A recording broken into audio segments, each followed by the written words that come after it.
Il y a environ 450 millions d'années, aucune vie animale ou végétale n'existait à la surface des continents. Les terres n'étaient que d'immenses déserts.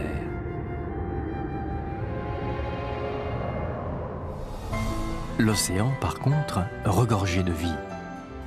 Nos ancêtres, à cette époque, étaient des sortes de poissons primitifs. Mais ils allaient bientôt devoir quitter ce milieu où la vie était apparue. Ce sont les grands mouvements permanents de la croûte terrestre qui allaient les y obliger. Les continents dérivaient et le plancher océanique se soulevait par à-coups. Les poissons durent s'adapter.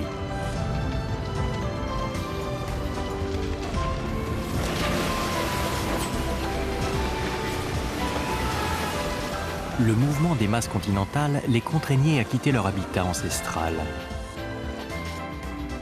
Mais cette terrible épreuve fut l'occasion d'un formidable bond évolutif.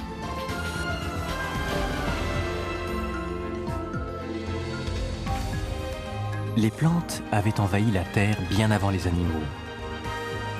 C'était maintenant leur tour de découvrir ces nouveaux horizons. Nos ancêtres développèrent alors des poumons, puis des pieds et des mains. La conquête de la Terre pouvait commencer.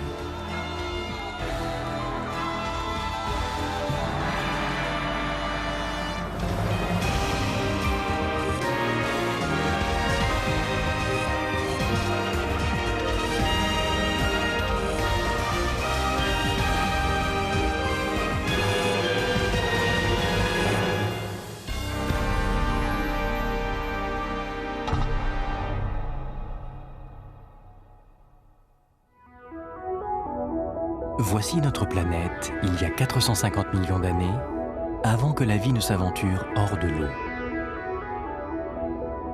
À cette époque, dans la zone de l'équateur, 3 continents de petite taille entouraient un océan. C'est précisément ici que se préparait le grand débarquement de la vie sur la terre ferme. On appelle cet océan Iapetus. Ces eaux peu profondes et ensoleillées étaient un véritable paradis pour la vie.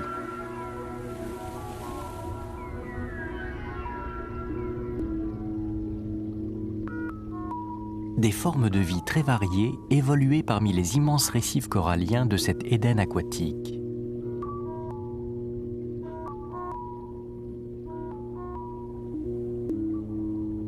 À ce moment de notre histoire, nos ancêtres appartenaient à une espèce appelée Arandaspis. Ce sont les plus anciens poissons connus dotés de vertèbres. Ils vivaient il y a 450 millions d'années. Ces piètres nageurs d'une vingtaine de centimètres de long ne possédaient pas de nageoires.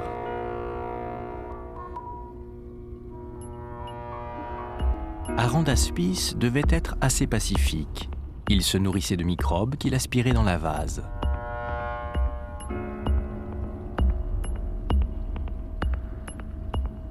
Mais pour les poissons, cette vie paradisiaque n'allait plus durer très longtemps. Des ennuis s'annonçaient déjà.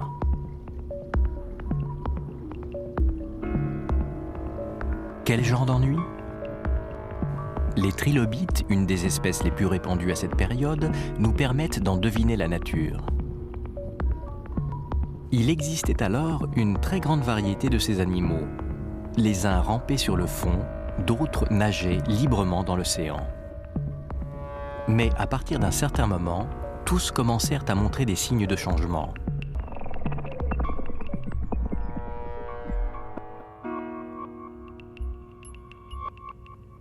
Le docteur Richard Fortey, du Muséum d'histoire naturelle de Londres, parle d'un véritable bouleversement des formes des trilobites.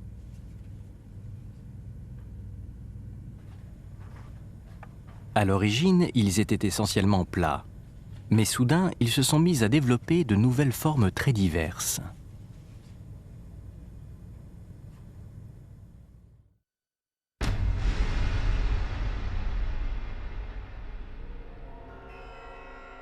Le Dicranurus, par exemple, est apparu il y a 400 millions d'années. Les épines qui couvrent son corps lui donnent un aspect étrange. Qu'est-ce qui avait pu entraîner un tel changement chez les trilobites? Il est pratiquement certain qu'il s'agit d'une réaction défensive à une plus grande pression exercée par les différents prédateurs. En d'autres termes, la vie est devenue un peu plus difficile pour les trilobites, et une de leurs réponses a été d'améliorer leur carapace protectrice. Pourquoi la vie était-elle devenue plus difficile dans l'océan primordial? Selon le docteur Fortet, essentiellement à cause de la diminution des zones d'eau peu profondes qui avaient fourni un habitat idéal à de nombreuses espèces. Nous sommes ici, dans le Shropshire, à l'ouest de l'Angleterre. Il y a 440 millions d'années, ces terres se trouvaient exactement à l'équateur.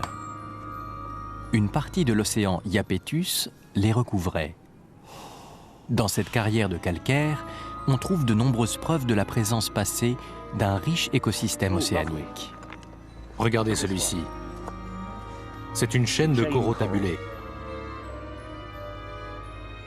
La présence de ces coraux fossilisés suggère une abondance de vie. Leur taille montre qu'ils se sont développés ici pendant plusieurs siècles. Mais à partir d'un moment précis, ce témoin de la richesse du milieu marin disparaît brusquement. Plus aucune trace de cette mer idyllique. Cette fois, ce ne sont ni l'impact d'un astéroïde, ni les productions de la vie qui ont causé ce bouleversement. C'est de l'intérieur de la planète qu'est venu le changement.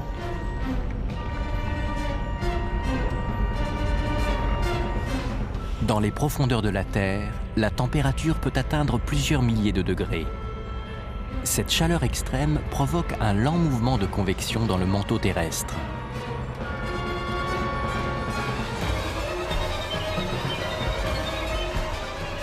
C'est ce mouvement qui entraîne les masses continentales dans une dérive sans fin à la surface de la planète.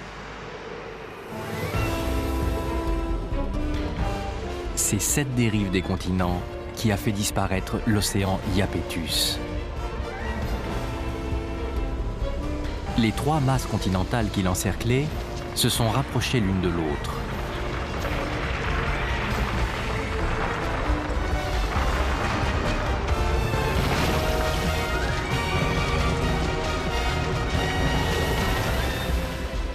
Une série de cataclysmes s'est alors produite et la superficie de la mer s'est trouvée réduite par l'avancée des continents. Comme ils ne pouvaient se déplacer, la plupart des coraux ont été détruits. Certains poissons sont parvenus à s'échapper, mais ils ne disposaient plus que de zones réduites de massifs coralliens.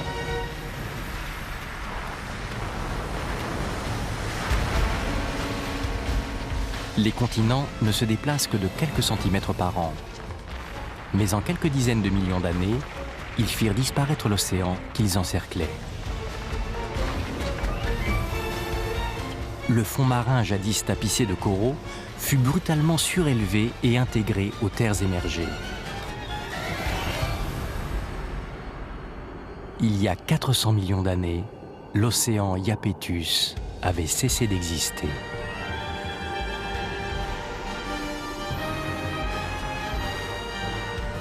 Les trois masses continentales s'étaient agglomérées en un unique continent. Seul son pourtour abritait encore les mers coralliennes qui constituaient l'habitat privilégié des trilobites et des poissons.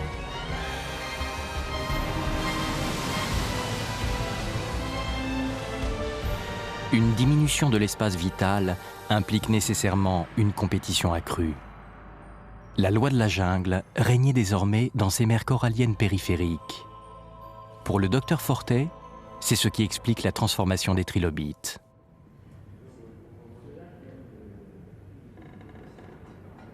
Au Muséum d'histoire naturelle de Paris, on peut voir les fossiles des espèces qui dominaient cet univers d'eau peu profonde.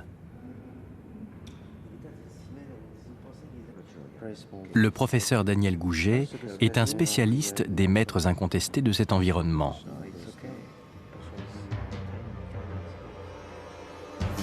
Ce sont les placodermes, des poissons équipés de puissantes mâchoires.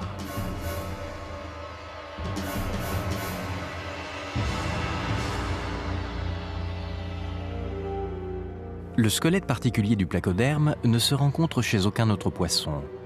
La partie antérieure de son corps était protégée par de véritables plaques d'armure osseuse. Et dans sa bouche, à la place des dents, 2 os plats fonctionnaient comme une cisaille. Armés de ces atouts, les placodermes se sont adaptés à tous les écosystèmes d'eau peu profonde jusqu'à devenir les maîtres des mers.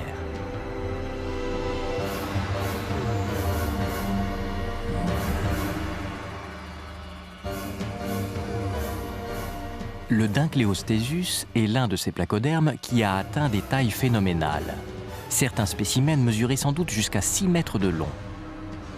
Face à de tels monstres, nos ancêtres étaient bien désarmés.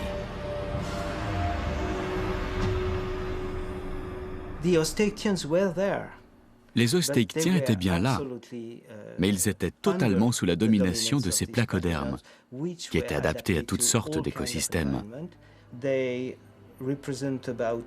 représentent 75 à 80% des vertébrés que l'on peut trouver dans les dépôts dévoniens. Nos ancêtres ostéictiens devaient rester dans l'ombre de ces placodermes qui les empêchaient de se développer. Ils n'avaient guère d'autre option que d'évoluer pour survivre. 60 millions d'années plus tard, le Pacifique Arandaspis était devenu un poisson nommé Eusthénoptéron. Doté de nageoires, c'était un nageur efficace.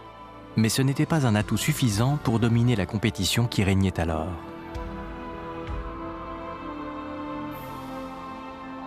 Dans ces eaux où les poissons géants étaient rois, les eusthénoptérons allaient devoir franchir une autre étape.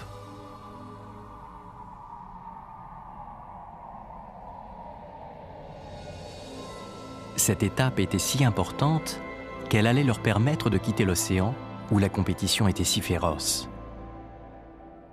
Mais vers quels horizons s'évadèrent alors les eusthénoptérons ?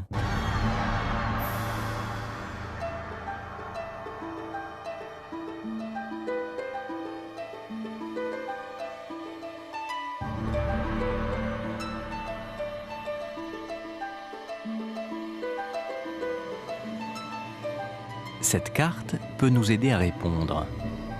Elle montre la position actuelle des sites où des fossiles d'eusthénoptérons et de leurs descendants ont été découverts. Si l'on remonte le temps pour voir où se trouvaient ces endroits il y a 400 millions d'années, on constate qu'ils faisaient partie d'une même masse continentale. Tous proviennent d'une zone située au cœur de ce vaste continent né de la collision de 3 terres plus petites. Pourtant, juste après cette gigantesque collision, ce continent n'était qu'un immense désert. Difficile d'imaginer où des poissons auraient pu s'installer.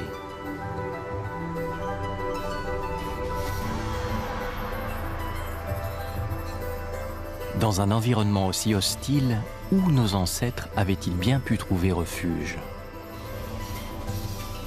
Un indice nous est donné par une chaîne montagneuse le long de laquelle tous ces fossiles ont été trouvés.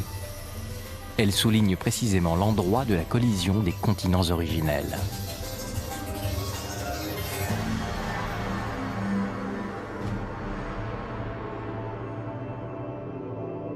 Nous sommes ici à Sognefjord en Norvège. C'est le plus septentrional de tous les sites qui témoignent de la collision des 2 massifs continentaux appelés Baltica et Laurentia. Les paysages spectaculaires de ce fjord sont en partie constitués de strates très anciennes qui révèlent l'extraordinaire violence de ce choc continental. Cette courbure visible dans les strates est un plissement. Elle montre comment se comporte la surface de la Terre lors du choc de 2 continents. Les roches les plus solides ploient comme une guimauve sous la puissance des pressions exercées sur de longues périodes de temps.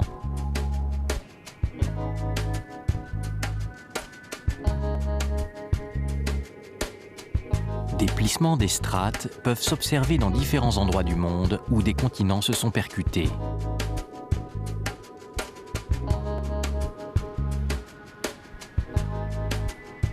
C'est le cas ici, à Mondraith Bay, en Écosse.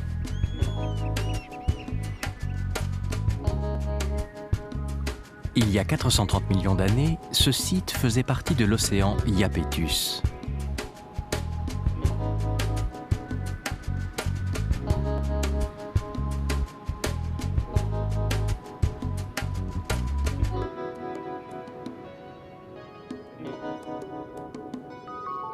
La partie méridionale de la zone de collision se trouve aujourd'hui dans l'est des États-Unis. Nous sommes ici à Monadnock Mountain dans le New Hampshire. C'est un des pics les plus escaladés de l'hémisphère nord. Près du sommet que sont en train d'atteindre ces randonneurs, on voit dans la roche les traces de plissement.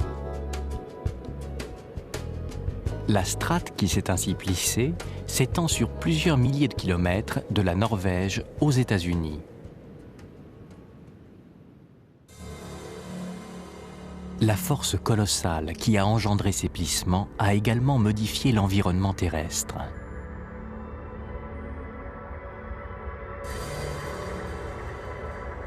Il y a 400 millions d'années, après la disparition de l'océan Iapetus, la dérive des continents s'est poursuivie.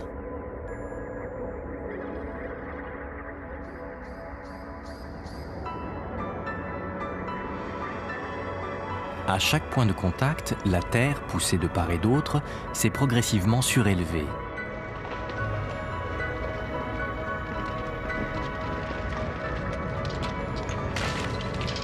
Durant 40 millions d'années, cette poussée s'est poursuivie et a donné naissance à une immense chaîne de montagnes que l'on appelle la chaîne calédonienne.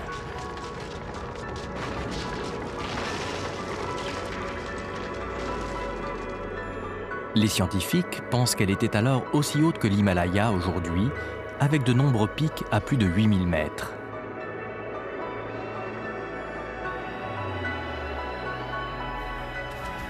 Les fossiles d'Eusthénoptéron et d'autres espèces anciennes ont été découverts amoncelés au pied de cette chaîne calédonienne. Pourquoi précisément à cet endroit ? Lorsque cette chaîne immense est apparue, elle a constitué un nouvel obstacle qui a arrêté la course des nuages et des torrents de pluie se sont abattus sur ses pentes.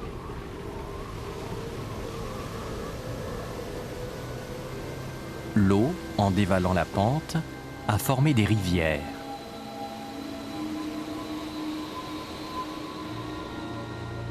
Un nouveau monde d'eau douce venait d'apparaître au cœur des terres.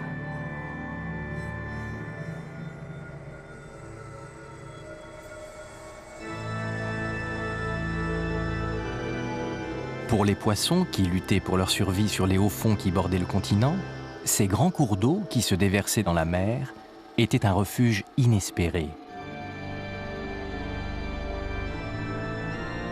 Mais ces rivières ne constituaient pas vraiment un habitat protégé. À cette époque, les mousses et de petites fougères commençaient tout juste à s'implanter sur Terre. Les berges des rivières étaient encore pour la plupart désertiques. Sous les rayons du soleil, la terre se desséchait et se craquelait. Lorsqu'il pleuvait, les rivières débordaient et se transformaient en torrents de boue. Ces premières eaux douces constituaient un milieu très instable. Il n'était donc pas évident pour les poissons de s'y installer.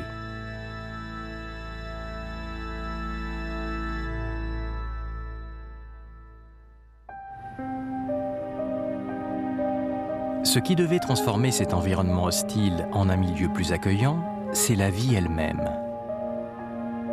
Aux États-Unis, en Pennsylvanie, une strate géologique rouge court le long de cette route. Il y a 370 millions d'années, cette colline se trouvait au pied des montagnes calédoniennes et de larges rivières coulaient ici.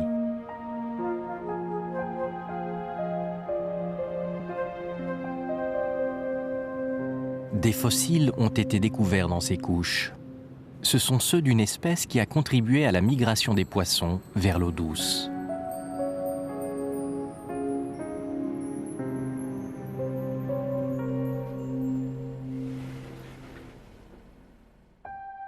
Ces fossiles sont ceux d'une plante appelée Archaeopteris.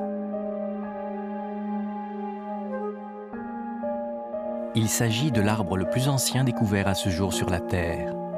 Il est apparu il y a 370 millions d'années.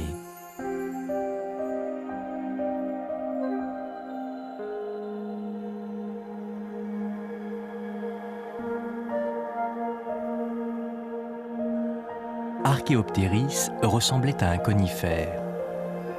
Il était le premier dans l'histoire de la Terre à posséder un tronc.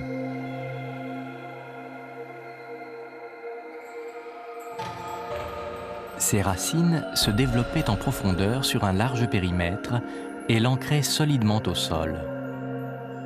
Son tronc s'épaississait chaque année et on pense qu'il pouvait atteindre 20 mètres de hauteur.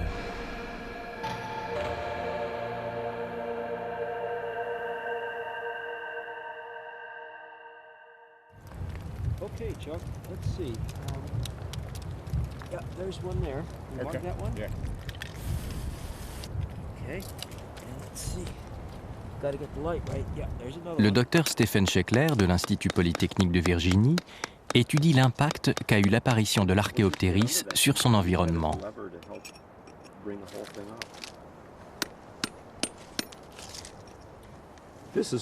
C'est une belle souche d'Archaeopteris, très représentative des arbres de cette époque. Elle doit faire 25 cm de diamètre.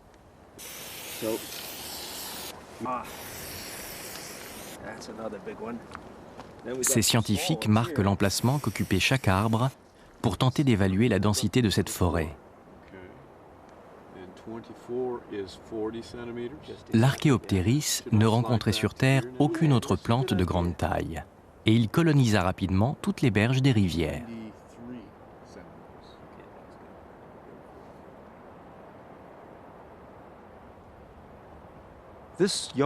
Cette jeune forêt qui est derrière nous présente de fortes similitudes avec les premières forêts d'Archaeopteris. Ces arbres au tronc blanc, qui sont actuellement dénudés, ont à peu près la taille des premiers Archaeopteris. C'est l'ensemble de l'écosystème qui a été modifié par leur apparition. Ce qui était auparavant un milieu découvert, très peu productif, s'est transformé en un milieu couvert d'une canopée dense, au taux de productivité bien plus élevé. L'intérieur des continents était un environnement hostile pour les animaux avant l'apparition des Archaeopteris. Mais désormais, ces terres arides se couvraient des premières forêts que la Terre ait portées.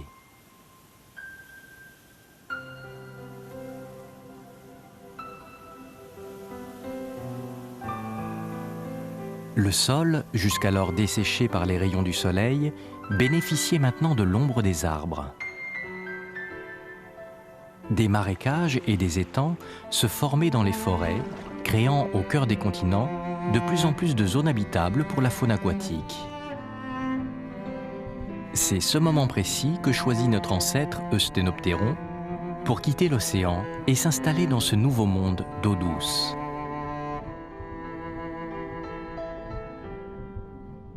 Mais l'Archaeopteris devait aussi jouer un autre rôle primordial. La chute de ses feuilles allait fournir une précieuse source de nutriments pour les poissons. Les feuilles d'Archaeopteris, décomposées par les bactéries, vinrent ainsi nourrir la vie aquatique.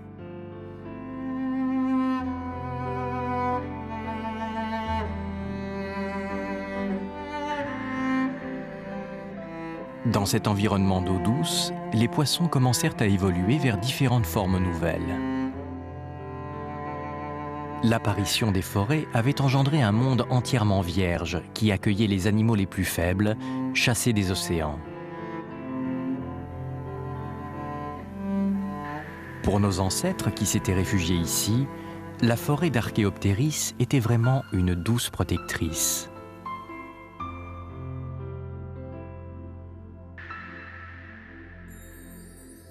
Mais sa naissance n'avait pas seulement créé les conditions d'un nouveau bond en avant dans l'évolution, elle amenait aussi son lot de catastrophes. Quels nouveaux problèmes la vie rencontrait-elle dans ces marécages qui venaient d'apparaître? C'est en Amérique du Sud que se trouve la réponse à cette question.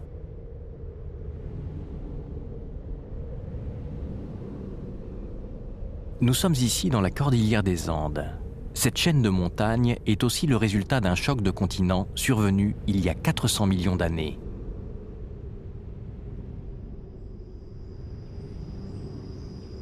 Au pied de ces montagnes, on trouve également un monde de vastes forêts et de cours d'eau fertiles. C'est l'Amazonie.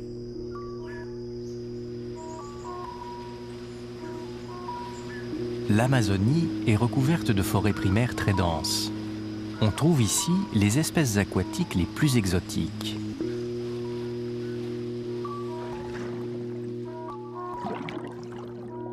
L'armure de ce pléco nous rappelle sans doute certains poissons préhistoriques. Et la majestueuse arowana présente des caractéristiques uniques. L'Amazonie est un véritable sanctuaire d'espèces d'eau douce.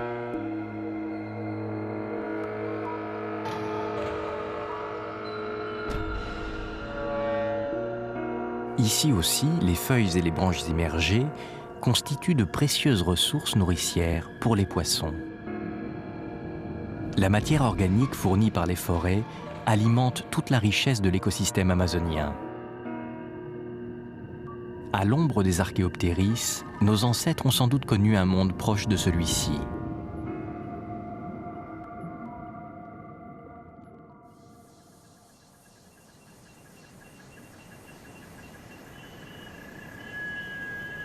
Mais en Amazonie, le mois de juin marque le début d'une saison plus difficile pour les poissons.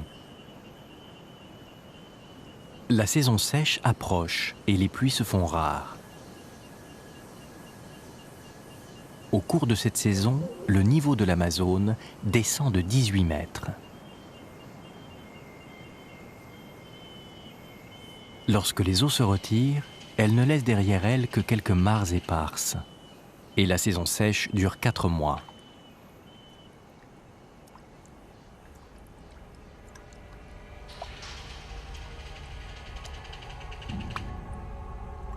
Ces poissons viennent respirer à la surface parce que les concentrations d'oxygène dans l'eau sont devenues insuffisantes.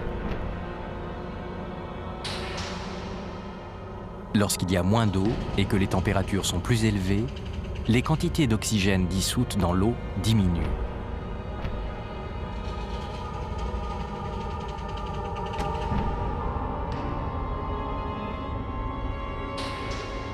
Il y a 370 millions d'années, ce phénomène de saison sèche affectait de la même manière les sanctuaires d'eau douce. À la différence des vastes océans, le milieu des rivières et des lacs était assez précaire et l'eau manquait régulièrement de façon dramatique.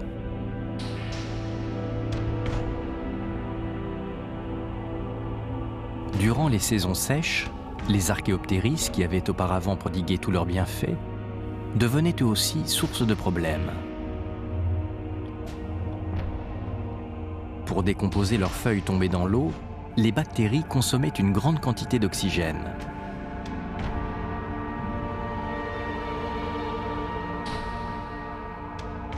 Le grand défi posé à la vie par ce nouvel environnement d'eau douce était donc bien la raréfaction de l'oxygène.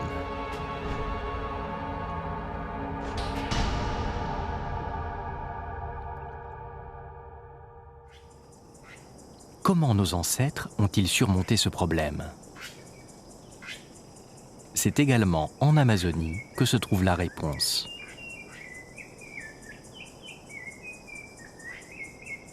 On y trouve une espèce qui peut s'accommoder des plus terribles saisons sèches.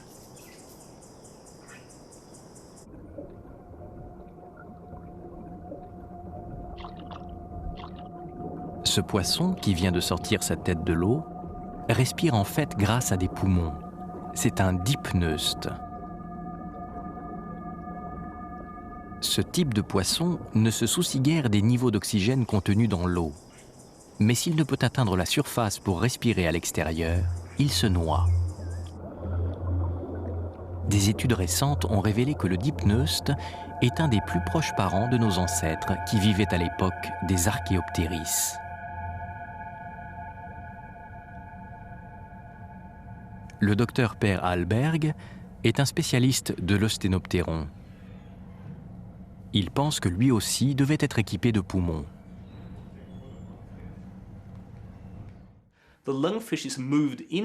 Les dipneustes vivaient dans ces marécages d'eau douce au même moment que les premiers tétrapodes.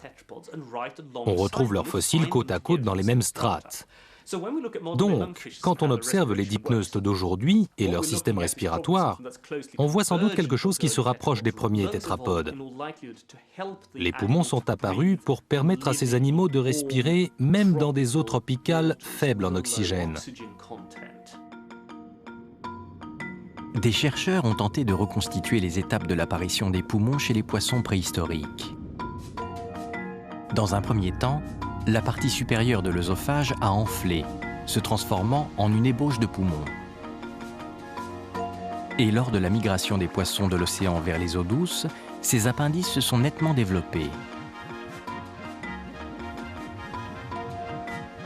L'intérieur de ces nouveaux organes était tapissé de vaisseaux sanguins pour leur permettre d'absorber plus d'oxygène. C'est donc l'exposition aux violents changements de l'habitat d'eau douce et à la variation de sa concentration en oxygène qui a imposé aux poissons le développement d'organes de respiration comme les poumons. Cette adaptation allait permettre le bond évolutif suivant. La vie pourrait désormais quitter son berceau océanique pour se répandre dans pratiquement tous les habitats, sur la Terre comme dans les airs.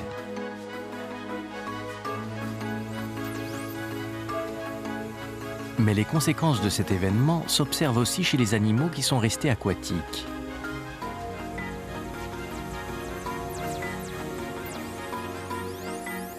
La plupart des poissons que nous pouvons voir aujourd'hui sont en fait les descendants des premiers dipneustes qui se sont installés en eau douce. Leurs vessies natatoires ne sont qu'une évolution des poumons primitifs.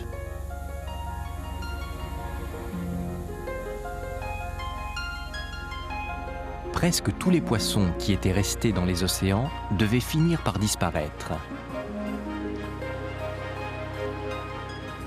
Le vide laissé par cette disparition fut vite comblé par ceux qui s'étaient échappés vers les eaux douces et avaient acquis des poumons. Ils revinrent dans l'océan où les problèmes de raréfaction d'oxygène n'existaient pas. Leurs poumons changèrent alors de fonction pour devenir des vessies natatoires. Ce nouvel avantage leur permettait une nage plus rapide, sans dépense supplémentaire d'énergie.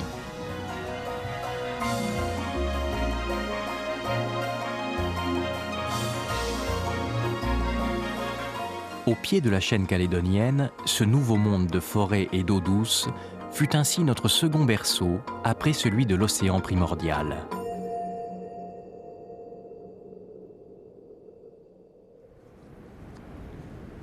Nos ancêtres étaient désormais équipés de poumons et s'étaient adaptés à ce nouveau milieu. Pour accéder à la terre ferme, il leur restait à développer des membres. Le docteur Jennifer Clack, de l'université de Cambridge, a découvert un fossile qui a permis de mieux comprendre comment nos mains sont apparues.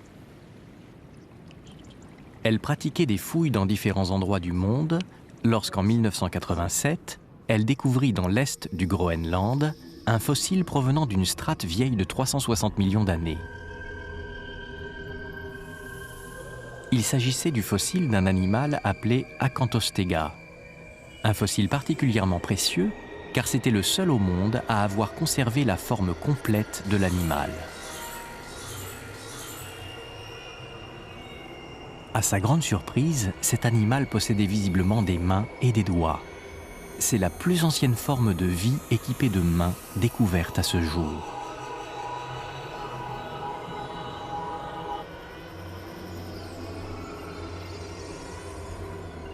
Le docteur Clack réalisa des croquis détaillés d'Acanthostega.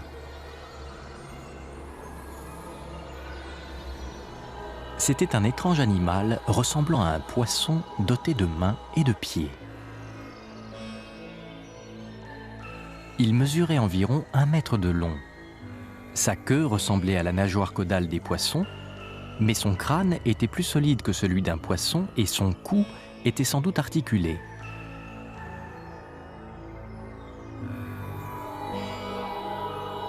Acanthostega était une évolution de l'Eusthénoptéron. Ses nageoires pectorales étaient devenues des pattes antérieures et ses nageoires ventrales des pattes arrière.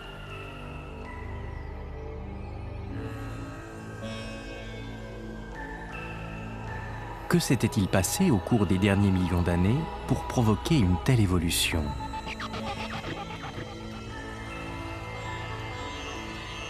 Les doigts d'Acanthostega posaient aussi un problème. Chaque membre antérieur en comportait 8. Or, on pensait depuis longtemps que dès les premiers stades de l'évolution, les mains ne possédaient que 5 doigts.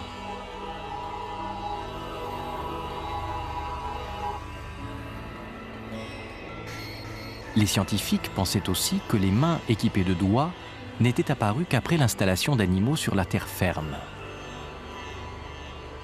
La découverte d'une créature aquatique à 8 doigts avait donc bouleversé le monde scientifique.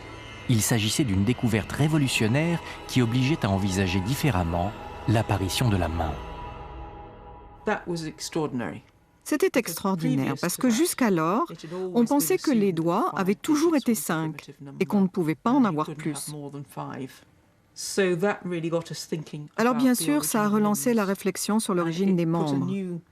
Ça a changé complètement la façon d'imaginer leur apparition et leur développement. Le docteur Clack avait d'abord pensé que les mains et les pieds étaient apparus pour permettre la marche terrestre. Mais l'analyse du squelette écarta cette hypothèse.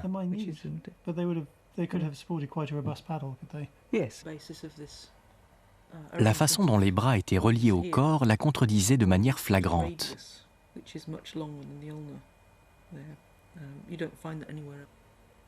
Les bras d'Acanthostega partent du corps à l'horizontale.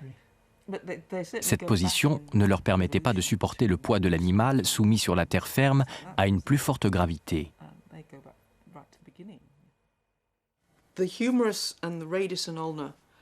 L'humérus et le radius forment un angle qui ne permet pas aux membres de se plier comme ça. Les articulations que l'on voit là et là suggèrent que ce bras devait être porté de côté et ne pouvait supporter aucun poids. S'il ne lui servait pas à marcher sur la terre ferme, alors à quoi ces bras servaient-ils à Acanthostega ? Des scientifiques conduisirent des analyses du squelette et tentèrent une simulation du mouvement de l'animal. Mais le résultat soulevait plus de questions qu'il n'apportait de réponses. Voici une simulation de ce mouvement tel que le décrivent les études du docteur Clack. Acanthostega semble se tortiller pour avancer. Ce mouvement suggère qu'il ne devait pas être un très bon nageur. Pour une nage efficace, il est préférable de ne pas avoir de membres afin de limiter les frictions de l'eau. Alors pourquoi Acanthostega avait-il développé des pieds et des mains ? Une énigme bien délicate à résoudre.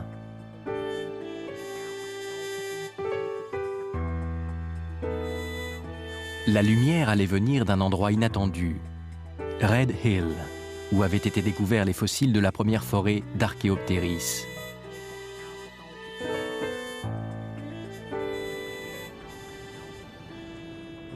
On a retrouvé de nombreux fossiles de poissons dans cette zone. Ce sont ces poissons qui ont été les premiers à effectuer le grand bond en avant, qui les a dotés de poumons.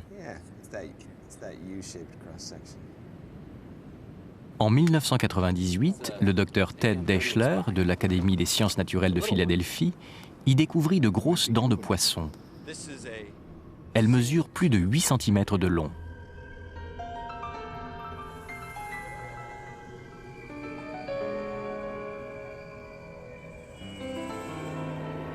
L'animal à qui elles appartenaient a été reconstitué à partir d'autres éléments fossilisés retrouvés près des dents. Il s'agissait d'un énorme poisson de 5 mètres de long, entièrement couvert d'écailles rigides.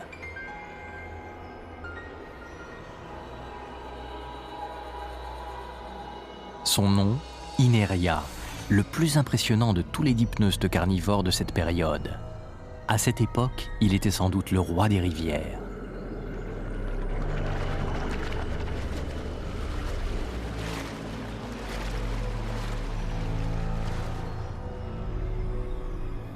Ineria était sans doute le plus féroce des poissons qui vivaient dans l'écosystème de Red Hill. La forme du corps montre clairement que c'était un animal capable de nager rapidement, de s'élancer très vite, de poursuivre sa proie et de la saisir entre ses énormes dents. Les premiers animaux dotés de membres ne semblent pas avoir été équipés pour échapper à autant de vitesse et de voracité. Nos ancêtres ne devaient pas vraiment faire le poids devant Ineria. À cette époque, l'habitat des rivières, qui avait été pour un temps un refuge par rapport à l'océan, était devenu un environnement bien plus compétitif où chacun devait de nouveau lutter pour sa survie.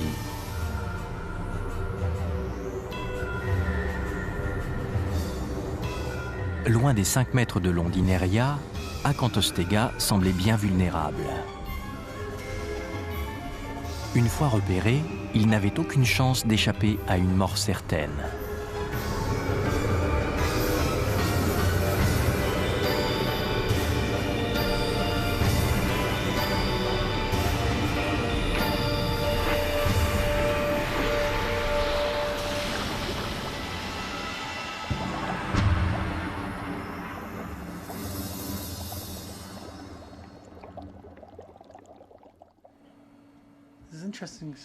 Alors, comment cet ancêtre si faible a-t-il pu survivre? De nouveau se posait la question des mains. N'était-elle pas la clé d'une nouvelle stratégie? Le docteur Clack a alors émis une hypothèse révolutionnaire sur l'usage de ces nouveaux membres.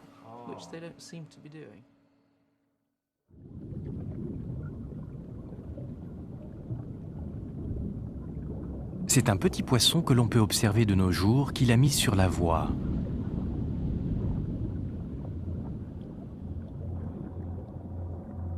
Il s'agit d'un Brachionictis, en anglais henfish, le poisson-main. Il vit sur les fonds marins, mesure environ 10 cm de long et maîtrise aussi bien le mouvement de ses nageoires que s'il s'agissait de pieds ou de mains. Il les utilise pour se déplacer lentement sur le fond ou pour s'agripper à des rochers et guetter ses proies.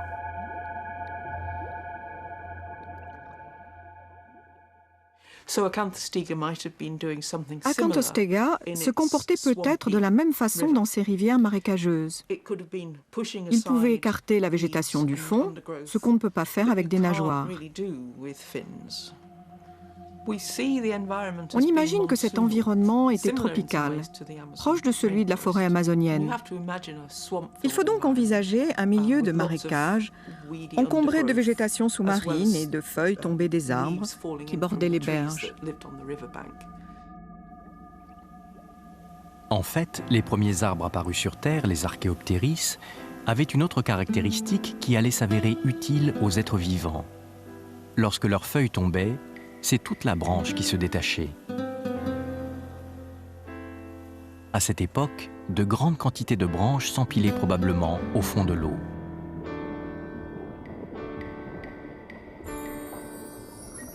Selon le docteur Clack, c'est peut-être dans ces eaux peu profondes, parmi les entrelacs de branches, qu'Acanthostega avait élu domicile.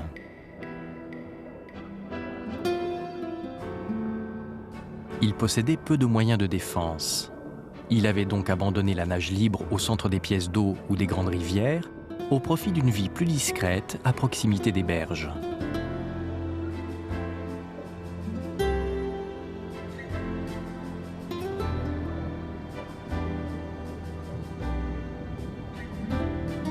Et pour se dissimuler parmi les branches tombées, ses mains étaient sans doute très pratiques. Elles lui permettaient de se frayer un chemin dans les entrelacs de branches où il se nourrissait de petits poissons.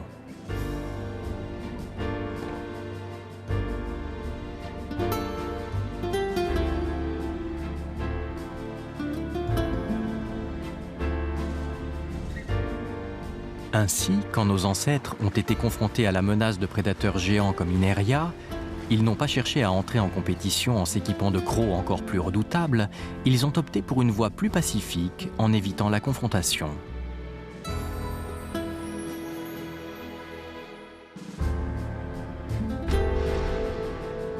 Cette option allait les conduire à effectuer un étonnant bond en avant dans l'évolution. Grâce à ses mains qui lui permettaient de se frayer un chemin entre les branchages, Acanthostega a ainsi pu vivre dans les eaux peu profondes des rivières, à l'abri des plus gros poissons.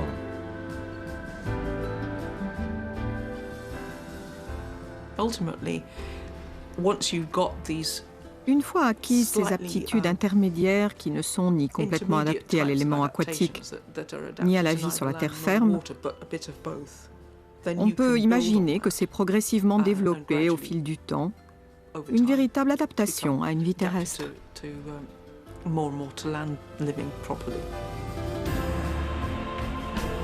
Acanthostega était en fait une espèce faible qui s'est retrouvée dans un environnement très hostile.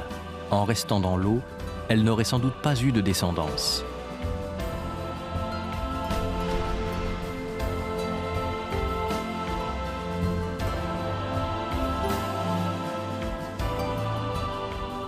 Mais à partir d'un certain moment, son regard s'est tourné vers une nouvelle frontière.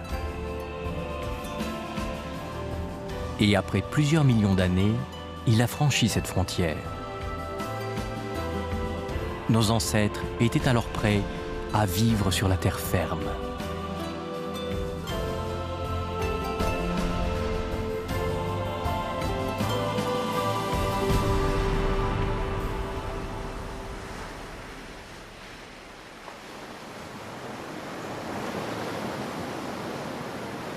L'île de Valentia est située au large de la côte ouest de l'Irlande. Mais jadis, elle était un de ces marécages qui s'étendaient au pied des montagnes calédoniennes. En 1992, des fouilles sur ces côtes ont permis la découverte d'empreintes laissées par de lointains ancêtres. 260 en tout. Elles évoquent clairement les pas d'un animal qui se hissait en alternant sur son pied droit, puis sur le gauche. Ce sont les plus anciennes traces de pas découvertes sur Terre.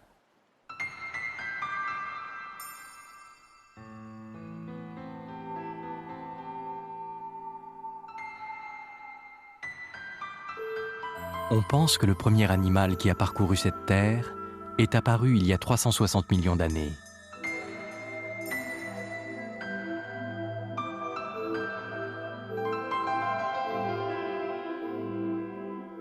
Cet animal mesurait environ 1 mètre de long.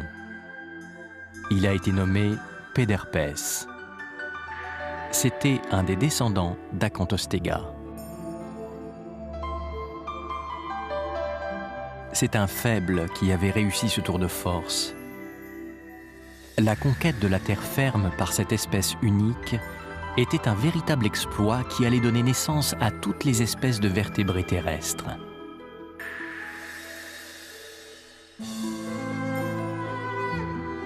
C'est parce que les terres dérivaient que la vie a été conduite à explorer leur surface.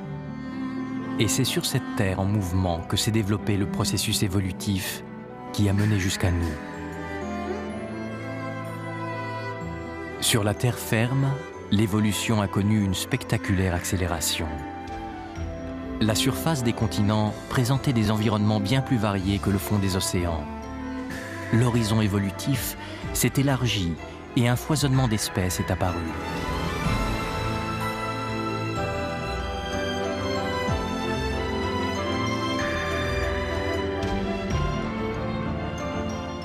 Nos ancêtres allaient bientôt connaître une autre révolution liée aux arbres.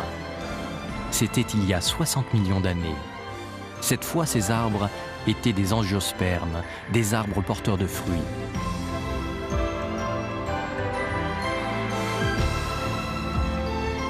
Jusque-là, les mammifères ne pouvaient grimper aux arbres qu'en se servant de leurs griffes. Mais pour atteindre les fruits des angiospermes, ils durent acquérir une nouvelle aptitude de la main, la faculté de saisir.